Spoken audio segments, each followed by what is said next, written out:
Evangelho de Marcos, irmãos, capítulo 5, versículo 18 ao versículo 20. Compartilhe a sua Bíblia com seu irmão que está ao seu lado aí, talvez ele não tenha a Bíblia, não tenha trazido, e você pode compartilhar com ele a palavra, dá uma olhada aí na sua Bíblia. Marcos capítulo 5, versículo 18 ao versículo 20. Prontinho, irmãos? Podemos? Quando Jesus estava entrando no barco, o homem que estivera endemoniado suplicava-lhe que deixasse ir com ele. Jesus não permitiu, mas disse: vá para casa, para a sua família e anuncie-lhes o quanto o Senhor fez por você e como teve misericórdia de você. Então, aquele homem se foi e começou a anunciar em Decápolis o quanto Jesus tinha feito por ele. Todos ficavam admirados. Amém, meus irmãos. Senhor, nós lemos Tua palavra, pedimos que Teu Espírito Santo possa nos falar poderosamente nessa noite.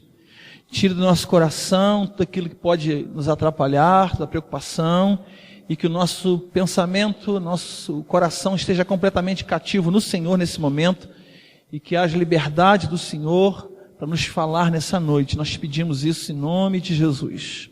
Amém, Senhor. Muito bem, meus irmãos, a palavra dessa noite é intitulada O Homem que Só Tinha Uma Mensagem, e é baseada na vida desse missionário aqui, que se tornou missionário, na verdade, porque ele era um camarada muito complicado. O texto fala que na vida dele tinha uma legião de demônios, e no princípio romano, uma legião significa 6.000 soldados. Ou seja, se havia uma legião de demônios nesse cara, era um princípio que haviam 6.000 demônios habitando no corpo desse cara. Por isso que esse cara, meus irmãos, ninguém segurava ele. Os guardas não seguravam, corrente nenhuma segurava, os caras prendiam ele em cadeias, ele quebrava tudo, ele quebrava a corrente, ele quebrava os ferros, ele quebrava tudo, nada segurava esse cara. Jesus entrou na vida dele, e você depois vai ver os detalhes dessa história, e esse cara, Jesus, é um dos primeiros missionários que Jesus envia, e Jesus liberta ele, e ele quer ficar com Jesus, e Jesus fala assim: você não vai comigo, mas eu estou te enviando a sua família e aos seus conhecidos, e ele volta para lá, e ele começa a pregar de forma extraordinária. E o nome do sermão que ele está pregando, meus irmãos, está aqui no verso 19, o quanto o Senhor fez por mim. Era o título da mensagem dele. Essa era a mensagem, ele só tinha essa mensagem, ele não sabia muito de Bíblia não. O tema da mensagem dele, irmãos, era esse: o que Jesus fez por mim, ou o quanto Jesus fez por mim. E esse cara só tinha essa mensagem: o que Jesus tinha feito por mim. Na verdade, todos nós também só temos uma mensagem. Nós não temos muito, nós temos uma mensagem. Apesar de nós fazermos vários sermões, mas nós temos uma mensagem. Sabe qual é a nossa mensagem? O quanto Jesus fez por nós. Repete comigo: o quanto Jesus fez por mim. Fala assim: o quanto Jesus... Essa é a tua mensagem. E esse cara só tinha essa mensagem, assim como nós também só temos uma mensagem. E aí você vai perceber o que Jesus fez na vida dele, que também é a sua mensagem. A sua mensagem, a sua principal mensagem, é aquilo que Jesus fez na sua vida. E na vida de alguns que Jesus quer fazer nessa noite. Vai ser a tua mensagem. Vai ser aquilo que você vai carregar para sempre. E aqui nós vemos esse cara. Esse cara pregou de forma extraordinária. Era um cara que tinha cerca de 6.000 demônios que estavam nele, ninguém segurava o cara. O cara era doido, varrido. Vivia nos cemitérios, sozinho, gritando, se cortando. Então, por isso, havia um sentimento de morte nele, de suicídio. Ele vivia gritando para lá e para cá, por isso que eu não gosto de gritaria. Eu tenho pavor de gritaria em casa. Porque para mim, quando há gritaria, irmãos, boa coisa não é. Aonde eu vejo gritaria, meus irmãos, é quando o diabo está manipulando, está agindo por trás da gente. E eu tenho as minhas restrições quanto à gritaria nas nossas casas. Então é bom evitar, porque pode ser o diabo instigando você. Tá certo? E aí Jesus pega esse cara e fala assim, não, você vai, prega, não vem para trás de mim não, vai pregar a sua família. Ele volta para a família e começa a pregar em Decápolis. Decápolis é uma expressão grega que significa 10 cidades. Do outro lado do Jordão tinham 10 cidades. E ele pregou nessas 10 cidades. O cara não tinha teologia, o cara não tinha curso de liderança, o cara não tinha feito escola bíblica, o cara não tinha feito nada, mas ele tinha o testemunho pessoal dele, e isso nos basta. E ele começou a falar, meus irmãos, com uma mensagem só, e toda a cidade que ele chegava, ele juntava o povo e falava assim, eu tenho uma mensagem para você. E o povo parava, e ele falava assim, veja o quanto Jesus fez na minha vida. E começava a pregar. Aí ele pregava naquela cidade. Ele ia para uma outra cidade, e chegava lá, eu tenho uma mensagem para vocês. Aí o pessoal olhava assim, o tema da minha mensagem é, o quanto Jesus fez na minha vida. E pregava de novo. E ele foi pregando de cidade em cidade. O cara tinha uma paixão por Jesus, uma paixão por entregar a mensagem do Senhor. Muitas vezes nós perdemos essa paixão, nós perdemos isso que esse rapaz tinha. A vontade de compartilhar aquilo que Jesus fez na vida dele, nós não podemos perder. Nós não podemos, esse rapaz, irmãos, fez algo, ele tinha muito pouco no sentido de conhecimento, ele tinha pouca instrução, mas a única coisa que ele tinha era o testemunho de que Deus fez na vida dele, e pregou, irmãos, impactou 10 cidades ao redor da cidade dele. Por vezes, meus irmãos, nós temos tantas oportunidades, temos tanta instrução, temos tanta teologia, temos tantas Bíblias, temos tantas mensagens, temos tantas coisas, e o que nos falta é essa vontade de anunciar Jesus. Nós não podemos, irmãos, deixar de anunciar a nossa única mensagem, aquilo que Jesus fez por nós, o quanto Jesus fez nas nossas vidas. Jesus fez tanta coisa por nós e nós não podemos deixar de anunciar essa mensagem. E aí, como é que era a mensagem? Aí você vai percebendo o que Jesus fez na vida dele. Em primeiro lugar, irmão, olha só o que Jesus fez por causa dele, exclusivamente por causa desse rapaz. Jesus estava do outro lado do mar da Galileia, que na verdade era um grande lago, mas eles chamavam de Mar da Galileia. Vários quilômetros. E aí Jesus, você vai ver isso no capítulo 4, versículo 35 para frente. Jesus, ele está terminando de pregar e estava anoitecendo. Mas Jesus não queria perder tempo. Jesus estava com pressa de anunciar o evangelho para esse cara. Tanto é que o detalhe do texto, no versículo 35, fala assim, ao anoitecer. Ou seja, por que Jesus não esperou para o dia seguinte? Por que Jesus não esperou passar a noite, dormir, vamos todo mundo dormir e vamos descansar? Trabalhamos bastante hoje, mas amanhã a gente atravessa esse mar, vai ser uma travessia bem grande e tudo mais. A gente vai no outro dia. Mas Jesus tinha pressa. Jesus tinha urgência de anunciar, de libertar esse cara. Aí eu fiquei pensando, eu estava pensando em casa nessa tarde, um tempo de oração. Por que Jesus estava com pressa? Esses detalhes foram me vindo ao coração. Essa urgência de Jesus de atravessar logo esse mar. E por que Jesus não esperou? E aí você vai ver lá no versículo 21 do capítulo 5, que Jesus libertou esse cara. Depois que acabou esse episódio, Jesus atravessa de volta o mar para o mesmo lugar onde ele está. Ou seja, Jesus foi somente, exclusivamente e rapidamente. Jesus tinha urgência de fazer isso. Jesus estava do lado de cá do Jordão, ele estava cheio de tarefas, ele atravessa com os discípulos para o outro lado, à noite, podia ter esperado, mas Jesus tinha urgência, ele atravessa, vai lá, liberta o cara, e volta também, imediatamente para lá de cá. Ou seja, Jesus, uma das mensagens que esse cara tinha no coração, é que ele percebeu que Jesus foi lá, por causa dele. Jesus atravessa um mar. Jesus, com os discípulos, remam até do outro lado, enfrentam a tempestade, à noite, vira a noite, irmãos, dentro de um barco, atravessando o mar, exclusivamente por causa dele. Isso mostra o amor e a intenção e a urgência que Jesus tem para a obra que ele quer fazer na nossa vida. O que Jesus tem para fazer na sua vida, meu irmão, ele tem pressa de fazer. Amém, irmãos? Diz isso para o seu irmão que está ao seu lado. O que Jesus tem para fazer na sua vida, ele tem pressa para fazer. Amém, irmãos? A gente que às vezes não sabe, mas Jesus tem urgência. Ele tem pressa de fazer isso na sua vida. Por que ele tem pressa? Aí eu fiquei pensando sobre isso. Senhor, por quê?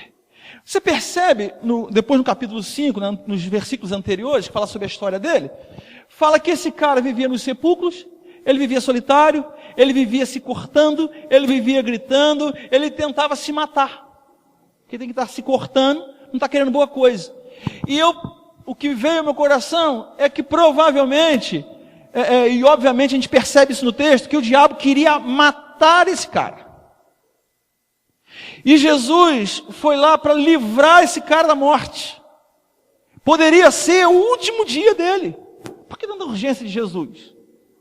Por que Jesus foi lá tanta urgência? Uma das possibilidades é que provavelmente ele estava já com o pé na cova e Jesus queria livrá-lo da morte. O diabo tentou de várias vezes matá-lo. Você percebe o texto isso? Que o diabo tentou matá-lo. Tentou um sentimento de morte, de suicídio, sentimento de se cortar, de se isolar.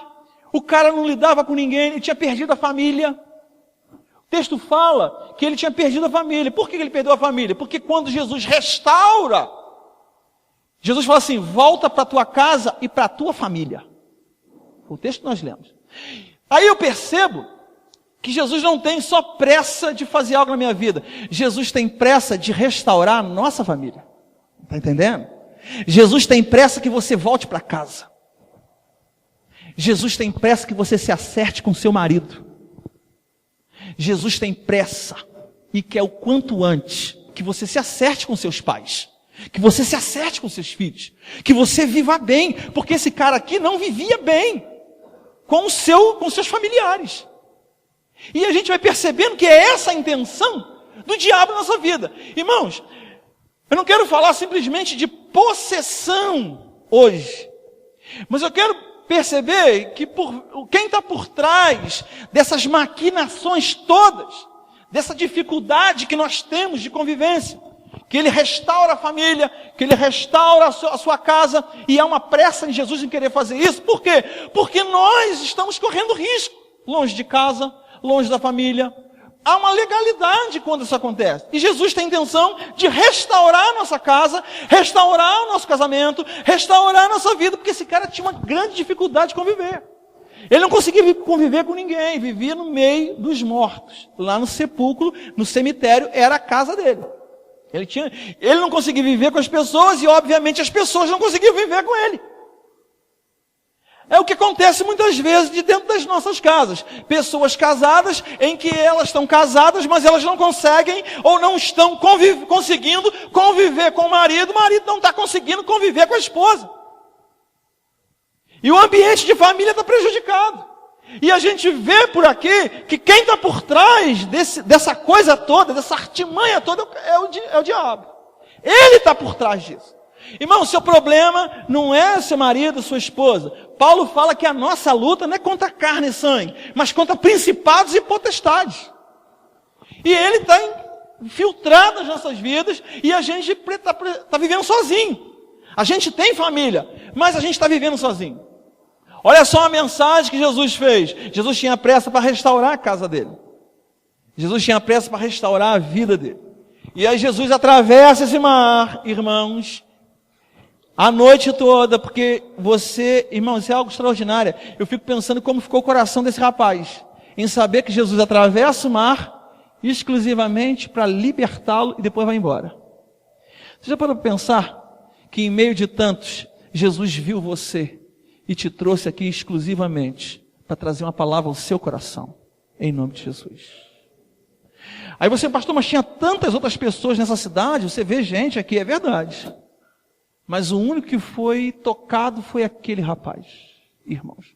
Deus o viu e percebeu e sabia da urgência que tinha. O diabo queria matá-lo, acabar com ele. Mas Jesus foi lá e salvou a vida dele, e é isso que ele quer fazer na sua vida. Ele te trouxe aqui porque quer restaurar a sua vida, restaurar a sua casa, restaurar a sua convivência. Interessante, irmãos, que eu estava pensando que ele vivia entre os mortos. Numa colocação de figura, viver entre os mortos, irmãos, é estar longe da comunhão da igreja. Tem gente que já não consegue conviver entre os vivos. E a Bíblia fala que aqueles que estão vivos são aqueles que estão salvos. A igreja do Senhor, a Bíblia considera assim. É a comunhão da igreja. E quanta gente que deixa a comunhão da igreja e está vivendo entre os mortos. Entre o pecado. E está lá no pecado, largou o mundo, já não consegue. Aconteceu algo na vida dele que ele não está conseguindo conviver dentro da igreja. E a gente sabe que quem atrapalha a nossa comunhão na igreja não é nosso irmão. A gente sabe que é uma artimanha maligna por trás para nos dificultar a convivência com os nossos irmãos. Por isso que Paulo fala no capítulo 4 de Efésios, busque a unidade com seu irmão. Faça todo esforço para buscar a unidade. E a gente precisa se esforçar para isso, mas o diabo também está lutando e vai fazer de tudo para te afastar da igreja. E afastou esse camarada dos vivos. Ele vivia entre os mortos. Ele vivia no cemitério. Ele vivia no meio dos defuntos, irmãos. E aí a gente percebe que quantos irmãos crentes em Jesus já não estão mais dentro da igreja, estão vivendo hoje junto com os mortos. Como Paulo fala isso, assim, irmãos, nós não podemos voltar a viver como os mortos. Nós éramos mortos, mas Cristo nos revivificou, nos trouxe a vida.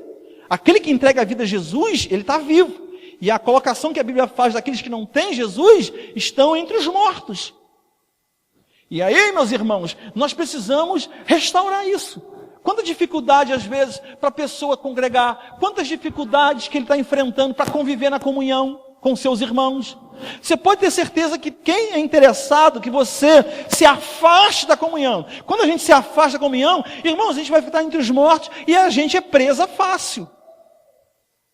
E aí Jesus tinha pressa de restaurá-lo a comunhão. Assim como Jesus tem pressa em te restaurar a comunhão da igreja. Está entendendo, meus irmãos? Fala com o seu irmão que está perto de você. Jesus tem pressa em restaurar a sua comunhão com a igreja. Fala para ele. Jesus tem pressa de restaurar a sua comunhão com a igreja. Então, meu irmão, é hoje. Diz para ele. É hoje que você precisa restaurar a comunhão com a igreja. Não tem como viver mais no cemitério, meus irmãos. Não tem como mais viver entre os mortos. Deus te trouxe para a vida. Deus te salvou. Deus atravessou o mar da Galileia para que você tivesse vida e para restaurar você. Está entendendo? E aí, no meio dessa travessia de Jesus para cá, olha só o quanto Jesus fez por ele. Surgiu um vento esquisito demais. E esse vento começou a tentar atrapalhar Jesus de chegar do outro lado. Jesus, o texto fala que Jesus, no versículo 39 do capítulo 4, Jesus repreende, aquieta-te. Essa expressão aqui, eu estava lendo sobre ela, os intérpretes falam que é a mesma expressão que Jesus usa quando está repreendendo um demônio.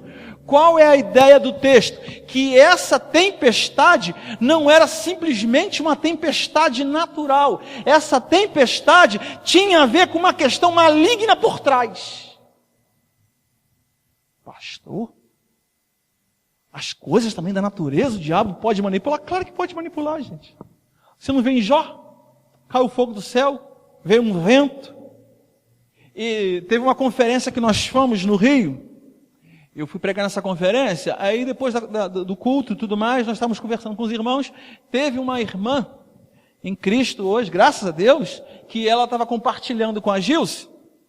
E ela estava falando que ela já fez escola de bruxa aqui no Brasil. E nessa escola de bruxa, ela estava dizendo, irmãos, que tinha gente lá que fazia chover. Dá para tu? Então é mais sério do que a gente possa imaginar. Muita gente fala assim, não acredito. Pois é. É por isso que muita gente, nesse negócio de não acreditar, fica muita coisa que é sobrenatural, que tem coisa maligna por trás, a gente acha que é natural. Mas Jesus, cheio do Espírito Santo, percebeu a coisa e repreendeu.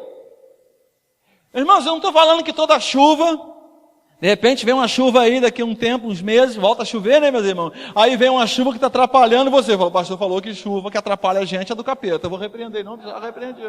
Não, você tem que ter discernimento para saber se essas coisas... Eu não estou falando só de chuva, eu não estou só de vento. Eu estou falando que tem eventos na nossa vida que são eventos naturais. Mas existem eventos na nossa vida que eles são sobrenaturais e, na verdade, tem coisa maligna por trás. E nós precisamos do Espírito Santo para poder saber e discernir e repreender. Das coisas que você está passando na vida, meus irmãos, você está aí sofrendo, padecendo, irmão, é o inimigo por trás. Por que esse negócio era? Porque o diabo não queria que Jesus chegasse do outro lado. Assim como o diabo não quer que a gente chegue do outro lado. Satanás sabia que tinha um cara lá que estava no comando dele, e que se Jesus atravessasse o mar, ele provavelmente seria liberto. E o diabo tentou de todo jeito atrapalhar os planos do Senhor para que Jesus chegasse do outro lado. Assim como o diabo vai atrapalhar, vai tentar de todo jeito atrapalhar você, para que você também não chegue do outro lado. E você precisa ter discernimento na sua vida, para perceber que tem muita tempestade na nossa vida, irmãos, que é coisa do inimigo mesmo, que está levantando contra você. Você precisa de discernimento para repreender isso com autoridade no nome de Jesus. Amém, meus irmãos? Muito bem. Mas eu também aprendi, falei com os irmãos lá em Miracema, quinta-feira, que não é só tempestade que às vezes é coisa maligna. A gente precisa de tanto discernimento que tem tempestade que mas tem bonância que também é. A gente sempre olha assim, dificuldade é coisa do maligno. Tranquilidade é coisa de Deus. Irmãos, coloca uma coisa no teu coração, nem sempre. Existem momentos da nossa vida que são momentos de tranquilidade que nós estamos vivendo, que é coisa maligna no sentido dele usar aquilo para nos atrapalhar. Tem coisas naturais da vida que nada mais é de ele estar fomentando a gente para a gente estar envolvido em algo que não é pecado, e a gente se envolve com aquilo, e é isso que ele vai usar para nos impedir de chegar do outro lado. Por exemplo, quando Paulo estava no capítulo 27 de Atos, Paulo estava indo de barco para Roma, prisioneiro, mas no meio do caminho, o barco naufragou e tudo mais. Eles passaram antes por um lugar chamado Bons Portos, irmãos. Bons Portos na nossa vida é um lugar complicado. Por quê? Porque é bom. Paulo estava saindo lá de Jerusalém. Qual era o destino final dele? Roma. Importa pregar em Roma. E Paulo estava indo para lá, mesmo como prisioneiro. No meio do caminho aconteceram meio mundo de coisas. E uma dessas coisas foram eles terem ancorado em um lugar chamado Bons Portos. Isso é perigoso, a gente Bons Portos. Por quê? Porque Bons Portos é um lugar que a gente gosta. Porque a palavra está dizendo que é bom. Mas Bons Portos pode ser um lugar onde o inimigo pode fomentar no nosso coração o desejo de continuar ali. Mas aí, irmãos, a gente sabe que o nosso lugar não é ali, o nosso lugar é em Roma.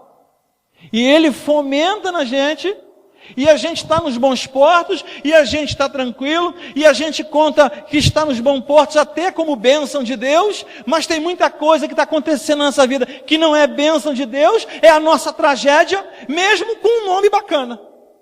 Tem coisa na vida da gente que mesmo pode ter um nome bom, Bons Portos. E isso não quer dizer que seja o lugar onde Deus me quer.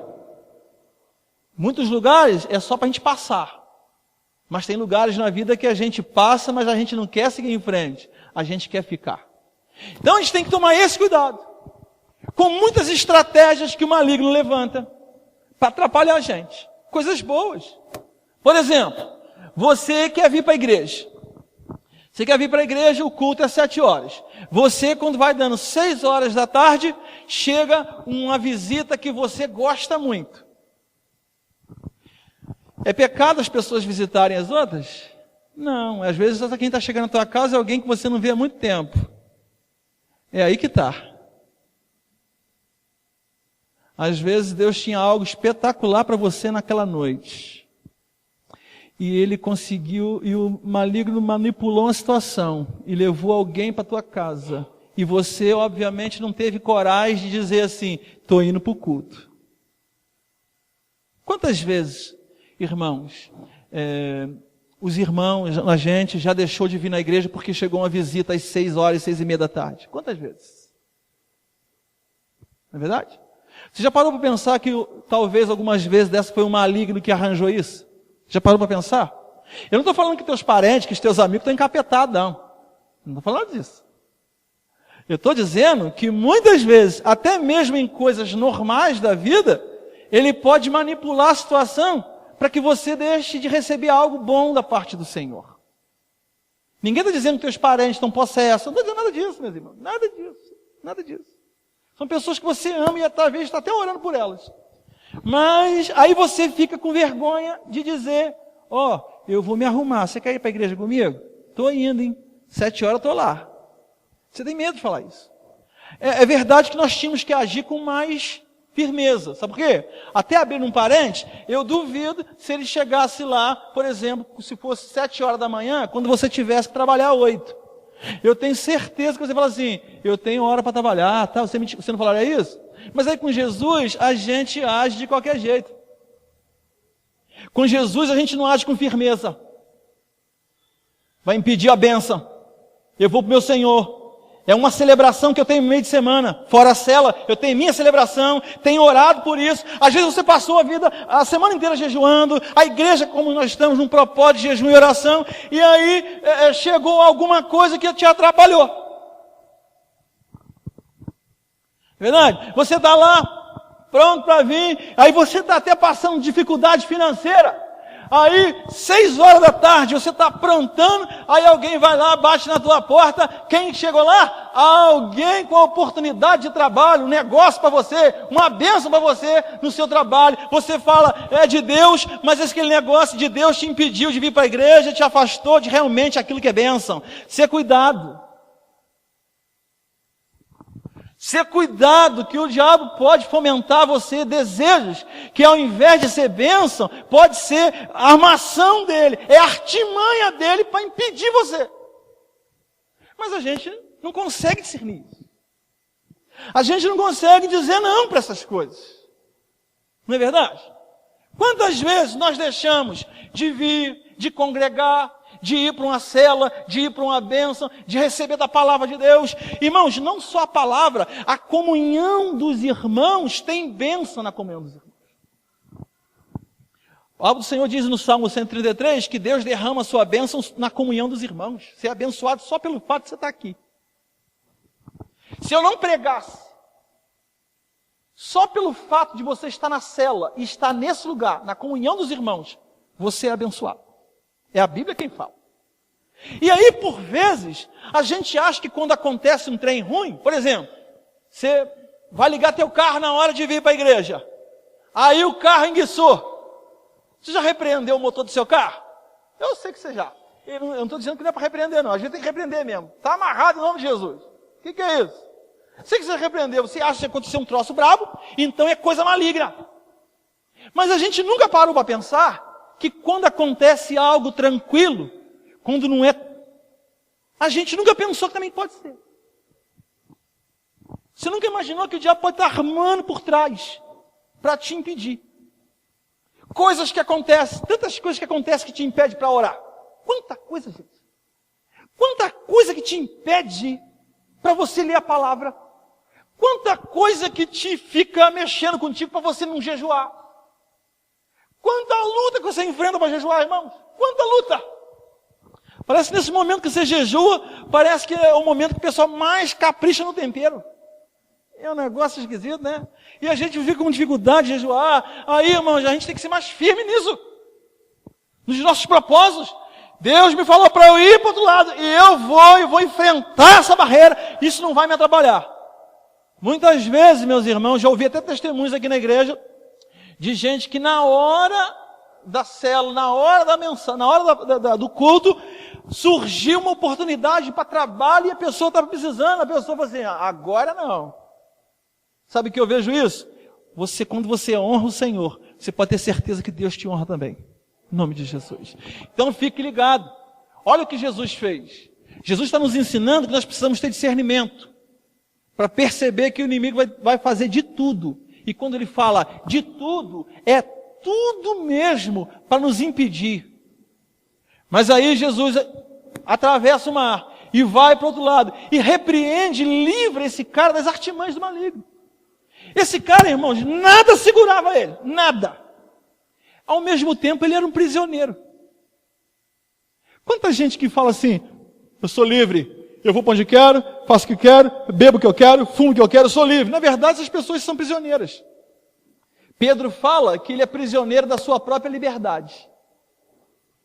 Então, Jesus vai lá e liberta esse cara dessas coisas. Jesus tinha essa pressa de libertá-lo, de restaurá-lo à família. Jesus tinha pressa de reconstruir esse rapaz. E esse aí imediatamente, irmãos, imediatamente, olha o versículo. Desculpa aqui, irmãos. Versículo 6. Quando Jesus chega do outro lado do barco, do outro lado do mar, o texto fala que esse rapaz o viu de longe e correu para Jesus. Mas aí, quando ele corre para Jesus e se joga aos pés de Jesus, você percebe que não é ele mais que está falando. Já são os demônios que estão nele que começam a falar. É uma coisa terrível, irmãos, quando o cara está possesso. Ele corre num lápis que Jesus tinha repreendido, ele corre e se joga aos pés de Jesus. Mas esses demônios estão nele ainda, e são os demônios que começam a falar, que queres conosco, Jesus, Filho de Deus Altíssimo? Rogos que não me atormentes. Quem está falando isso? Isso é o diabo que está falando. São os demônios que estão falando, não é o cara. O cara está sendo usado. Tanto que eles pedem para entrar numa vara, eles usam aqui a expressão manada, mas na verdade é vara de porcos. E Jesus permite, e esses demônios entram nesses porcos, e esses porcos se ajogam no mar, num precipício. Era isso que o diabo quer fazer na sua vida. Ele quer dominar você de tal forma e te levar para o precipício. Por isso que Jesus tinha pressa de atravessar o mar. Jesus tinha pressa porque sabia que o fim desse cara era um precipício, meus irmãos. E esse cara teve uma chance. Eu fico imaginando ele pregando nas cidades. Meus irmãos, eu tive uma chance na vida. Jesus apareceu para mim. E eu corri para Jesus. Me joguei aos pés. Foi o suficiente. Irmão, nessa noite, já está tentando destruir você, acabar com a sua família, destruir seu casamento, destruir a sua vida. Corre para Jesus, rapaz. Corre para a igreja, corre para a comunhão dos irmãos. Não perca tempo, faça como esse rapaz. Ele teve uma chance. Irmãos, eu já compartilhei isso na célula, na igreja, acho que uma vez. Na minha vida, na minha caminhada, Deus me deu oportunidade de, sabe aquele momento que você está se afogando, que parece que você tem um momento de tirar a cabeça para fora assim e respirar? Eu tive na minha vida esse momento. E quando eu coloquei a cabeça para fora na minha vida espiritual, eu falei, agora eu não olho mais para trás. E nadei, corri para Jesus. Hoje eu estou aqui, Deus me deu uma chance na vida. Essa chance eu peguei. E eu estou aqui por graça de Deus. Seu pastor está aqui por graça de Deus. Porque um dia Deus me deu uma chance de sair do atoleiro de vida que eu vivia. De pecado, de imundície, de desobediência, de rebeldia. Deus me deu clareza. Um momento. Deus me fez ver a minha vida por um instante. Deus me fez enxergar Assim como aquele filho pródigo, ele caiu em si por um momento, ele resolve voltar. Assim como esse rapaz, que por um instante, ele teve um lapso de libertação. Ele teve um momento que ele falou assim, chega disso!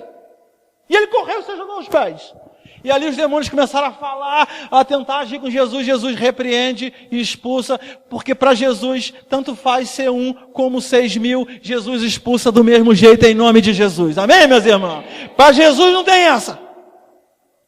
Mas Ele quer que você busque, que você corra e se ajoelhe aos pés dele. Jesus livra esse cara. E aí acontece algo extraordinário, que lá no texto de Lucas, que é o texto paralelo a esse, quando as pessoas chegaram e viram aquele cara, ele estava aos pés de Jesus. Ele não queria mais sair mais dos pés de Jesus. Irmãos, isso é tão joia. Quantas vezes, irmãos, na nossa vida, a gente se envolve em tantas coisas, em tanta loucura, o diabo vai nos envolvendo com tanta coisa, que a nossa vida parece esse gadareno. A gente fica isolado, gritando, brigando, sem conseguir se envolver com a igreja, sem conseguir ter comunhão, a gente vive atormentado, a gente vive preocupado, a gente vive sem dormir, a gente vive doente, a gente vive angustiado, e a gente vive lá, inimigo fomentando na vida da gente, irmãos. E quanta dificuldade para estar aos pés de Jesus. Esse cara, com a primeira coisa que ele teve libertação, ele falou assim, dos teus pés, Senhor, eu não saio nunca mais. E Jesus transforma em um dia, num momento, um louco virado doido de pedra. Aí eu vou usar uma expressão que os irmãos gostam na igreja, que o pastor Lucinho gosta. Ele virou um louco por Jesus. Amém, meus irmãos? Agora esse cara está doidão por Jesus. Ele era encapetado, irmão, por causa do inimigo. Mas aí Jesus entra na vida dele. E ele estava assim, Senhor, eu não te largo mais, eu vou contigo, eu não quero saber mais de nada. Jesus falou assim, calma aí, rapaz, volte e testemunhe para a sua família. Irmão, sabe aonde a maior prova da nossa mudança? É quando a família nos vê. Porque lá é o lugar onde todos nos conhecem. Sabe qual é a pessoa mais desafiadora para eu pregar? É quando a Gilce está sentada aqui, normalmente naquela cadeira ali, a minha esposa. Hoje ela não veio porque ela não estava bem. Mas a pessoa que não que eu tenho dificuldade de pregar, mas a pessoa que mais me conhece aqui, nem os meus pais me conhecem tanto, a pessoa que mais me conhece e me vê todos os dias e vê se de fato eu sou isso que eu estou pregando aqui, é a Gilce. Então, meus irmãos, é a família da gente quem vai atestar se a nossa transformação foi genuína ou se é conversa fiada. E a família desse cara falou assim, o texto fala que eles ficaram, não só atestaram, eles ficaram admirados com tamanha transformação. E ele abençoa a família e abençoa 10 cidades, sozinho, com uma mensagem só. Imagine o que Deus pode fazer através da sua vida. É isso que Ele quer fazer você.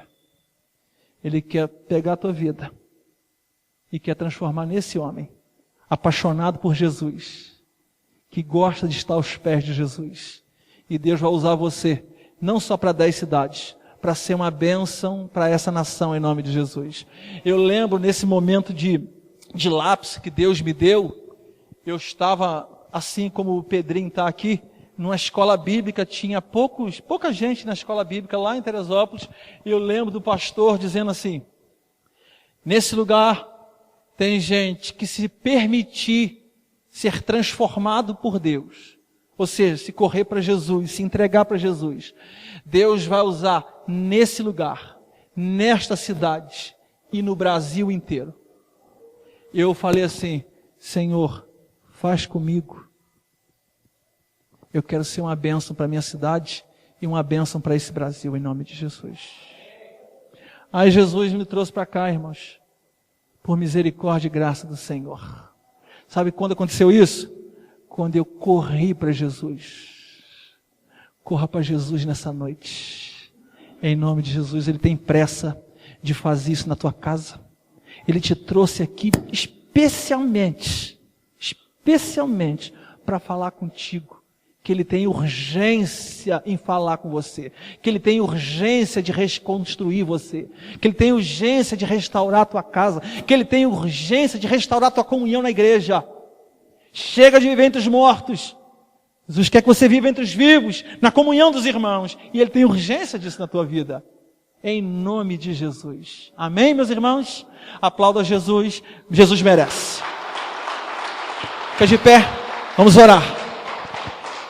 Em nome de Jesus Cristo, nosso Senhor, fique de pé. E eu quero orar por você. Quero que você feche seus olhos. O que Jesus tem para fazer na sua vida, Ele tem pressa. Ele tem urgência. E na decisão que você colocou no seu coração, muitas coisas virão no seu pensamento. Muitas situações virão para tentar te impedir que você atravesse o mar. Muitas coisas virão para tentar amedrontar você. Muitas coisas, muitas justificativas, muitos pensamentos o inimigo vai tentar colocar no seu coração para você não fazer o que Jesus está fazendo no seu coração. Mas Ele tem pressa de fazer algo extraordinário na sua vida. E eu vou usar a palavra que meu pastor uma vez usou para mim. Eu tenho certeza que nesse lugar tem irmãos. Se correr para Jesus, a sua vida nunca mais será a mesma. Jesus vai pegar você. Talvez você hoje viva num ambiente de tanta preocupação, de correria, de angústia. Mas aí Jesus pega a sua vida e transforma você num homem extraordinário, apaixonado, louco por Jesus, como diz os irmãos na igreja, Lucim. Um homem que quer estar aos pés de Jesus. Um homem que se transformou numa bênção para a sua casa. Irmãos, quantas vezes na minha vida, eu vou usar uma expressão bem popular, eu fui uma praga para os meus pais. Fui rebelde com meus pais. Quantas vezes na minha vida, irmãos, e isso já está tudo perdoado, tá, irmãos? Já pedi perdão aos meus pais, já está tudo certo. Mas quantas vezes na minha vida eu fui um problema sério para os meus pais, de rebeldia, de chegar a não falar com o meu pai, de me opor a eles. Quantas vezes eu fui motivo de tanto choro para os meus pais, para minha família? Quantas vezes? Eu fico imaginando esse rapaz aqui, quantas vezes, se ele foi casado, o texto não fala, mas a gente pode pensar que talvez sim, ou sua mãe, seus familiares, seus filhos. Quantas vezes esses filhos, essa esposa tenha chorado por conta desse rapaz? Quantas vezes essa mãe chorou por conta desse filho? Mas um dia Jesus entrou na história desse rapaz. Jesus atravessa, viaja de noite, enfrenta a tempestade, chega lá, justamente, exclusivamente, porque viu ele, que o viu. E sabia que o diabo queria levá-lo para o precipício, assim como o diabo quer levar você para o precipício. O diabo quer fazer com você o que fez com aqueles porcos, acabar com você. Mas Jesus atravessou o mar, trouxe você aqui, para falar que Ele tem pressa de fazer algo na sua vida em nome de Jesus. Quero que você ore ao Senhor. E eu quero orar com você nessa noite. Você que entendeu que Jesus tem algo para fazer na sua vida, e você precisa correr para Jesus nessa noite. E você está afastado de Jesus, ou pela primeira vez está ouvindo o Evangelho, ou já é a terceira, quarta vez, não importa. Mas nessa noite você decidiu correr para Jesus de uma forma muito especial. E você quer entregar sua vida para Jesus. Você quer correr para Jesus. Correr para Jesus é entregar sua vida a Ele. É dizer: Senhor, me ajuda. Eu fico imaginando esse rapaz correndo em 10 segundos, que a sua mente ficou livre. Ele teve 10 segundos, 15 segundos, que ele conseguiu se perceber, e ele corre desesperadamente para Jesus, e o texto fala que ele correu, se ajoga aos pés de Jesus, e diz: Jesus, me socorre! Às vezes nós precisamos ter isso com Jesus, de correr para os pés de Jesus e dizer: Senhor, me socorre, Senhor, me livra disso, Senhor. Quanta gente presa por pecados, por vícios. Quantos irmãos têm orado e chorado por seus familiares que estão presos? Meu irmão, da mesma forma, corre para Jesus e fala: Senhor, socorre a minha casa. Traz libertação. Senhor, eu te ouvi que tu tem pressa, Senhor. Eu ouvi hoje na palavra que tu tem pressa em restaurar. Que tu tem pressa em restaurar a minha vida, Senhor. Que tu tem urgência, Senhor, de me libertar. E eu estou correndo para ti nessa noite. Eu quero entregar minha vida a Jesus. E eu quero orar com você, em primeiro lugar, com você que quer entregar sua vida a Jesus nessa noite, ou está vindo aqui para se reconciliar com Jesus, se reconciliar com a igreja. Alguém com a gente, levante sua mão assim e fala assim: pastor, eu quero me entregar para Jesus. Alguém com a gente, fala assim: pastor, eu quero correr para Jesus, eu quero entregar minha vida a Ele. Eu preciso de Jesus na minha vida. Alguém com a gente, gostaria de entregar a sua vida, se reconciliar, se entregar para Jesus. Deus abençoe, glória a Jesus. Alguém mais, junto com esse irmão, quer correr para Jesus, quer se reconciliar com Jesus, quer entregar sua vida, está correndo para Jesus. Senhor, eu quero o Senhor na minha vida. Eu preciso do Senhor. Quero orar com você que é crente, mas que vive uma situação de desespero da sua alma. E você percebeu que Jesus tem pressa em restaurar a tua casa, restaurar a tua família. Jesus tem pressa disso. E você gostaria que eu orasse por você. Eu gostaria que você viesse aqui na frente. Eu queria pedir nosso irmão, Vanderlei, vem cá. Isso, vem cá, vem cá, vem cá. Glória a Jesus. Gil, fica com o nosso irmão Vanderlei, por favor. Em nome de Jesus. Glória, aplauda Jesus, meus irmãos. Glória a Deus. Glória a Deus, Vanderlei.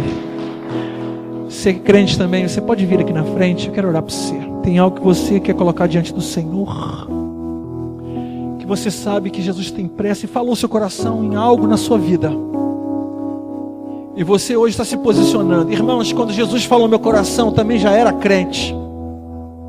Eu estava na igreja, eu estava dentro da igreja, mas eu estava perdido dentro da igreja. Eu precisava, e Deus me deu um momento de lucidez na minha vida.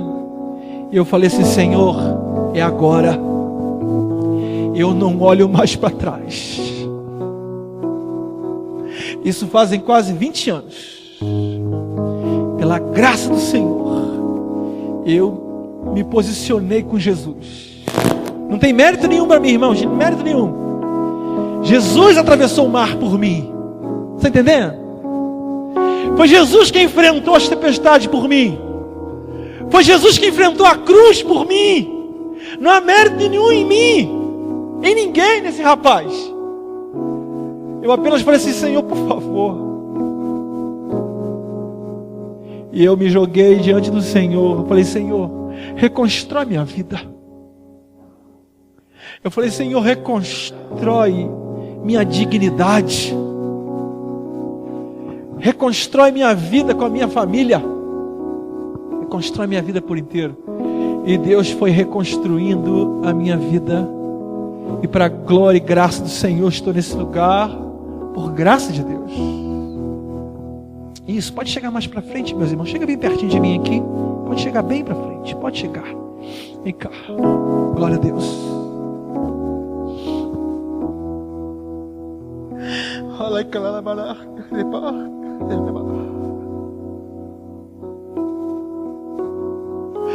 Oh Espírito de Deus, eu sei que Tu está em nós, mas nessa noite, Senhor, tivemos uma visitação muito especial do Senhor. Teve um derramamento muito especial nesse lugar. A gente poder correr para o Senhor, a gente poder se ajogar aos pés do Senhor, Pai, foi porque o Senhor atravessou o mar por nós. Foi porque o Senhor enfrentou o diabo por nós. Exclusivamente por nós. Porque o Senhor nos viu o desespero, nos viu que o diabo queria levar nosso casamento, nossa vida para a ruína, para o precipício. Mas o Senhor se apressou e nos visitou aqui em Gadara, nesse lugar. Deu uma palavra de ordem ao nosso respeito, e as cadeias caíram. Oh, meu irmão, as cadeias da tua vida estão caindo nessa noite. O que te prende está caindo nessa noite. Fique liberto. Ser liberto de tudo que te prende. Ser restaurado à família do Senhor. Ser reconduzido à família do Pai. Você não vai viver mais entre os mortos, não é o teu lugar. O teu lugar é na igreja, entre os vivos, daqueles que foram revivificados pelo Senhor, restaurados pelo Senhor, na comunhão do Pai. Eu abençoo a tua vida. Eu sei que você veio aqui pedindo socorro do Senhor sobre a tua casa. Eu quero deixar uma palavra do Senhor para você. Deus tem pressa em restaurar. Deus te trouxe aqui especificamente para dizer isso. Ele te viu. Ele quer dar uma palavra para você que acha que não serve para nada na igreja, que você não significa nada. Mas o Senhor pegou esse gadareno e transformou ele num homem apaixonado por Jesus. Espírito Santo, enche o coração desses irmãos do amor por Pai. Ser cheio, querido, do Espírito Santo agora, em nome de Jesus. Que Deus te enche agora com a sua presença, com esse amor. E não há limites para você. Deus transformará você em alguém de alguém que ninguém dava nada por você. Talvez a sua família já tenha dito isso para você. Talvez um dia você ouviu isso do seu pai. Você não serve para nada. Você é um endemoniado. Você não presta. Você é uma praga para nós. Mas Jesus entrou na tua vida nessa noite. E vai transformar esses que não servem para nada num homem cheio do Espírito Santo. Num homem que vai ser bênção para as cidades do Tocantins. E aqui entre nós estão os irmãos que Deus vai usar para alcançar o Tocantins. Irmãos que Deus vai usar para ser uma bênção para a nação, uma bênção para essa cidade. Deus vai usar você. Que o Espírito Santo te enche agora em nome de Jesus.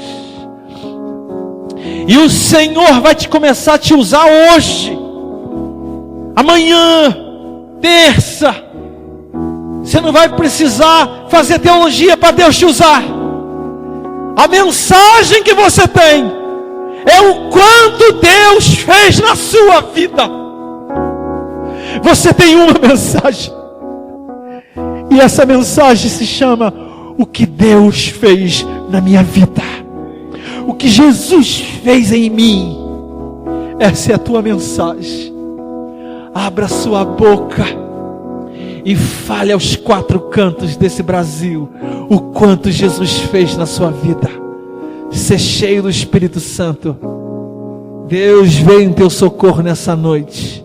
E eu abençoo você em nome de Jesus. Em nome de Jesus. Amém. Dá um abraço teu irmão, bem legal para ele. Dê uma palavra para ele de carinho. Diz para ele: meu irmão, Deus vai usar você de forma extraordinária.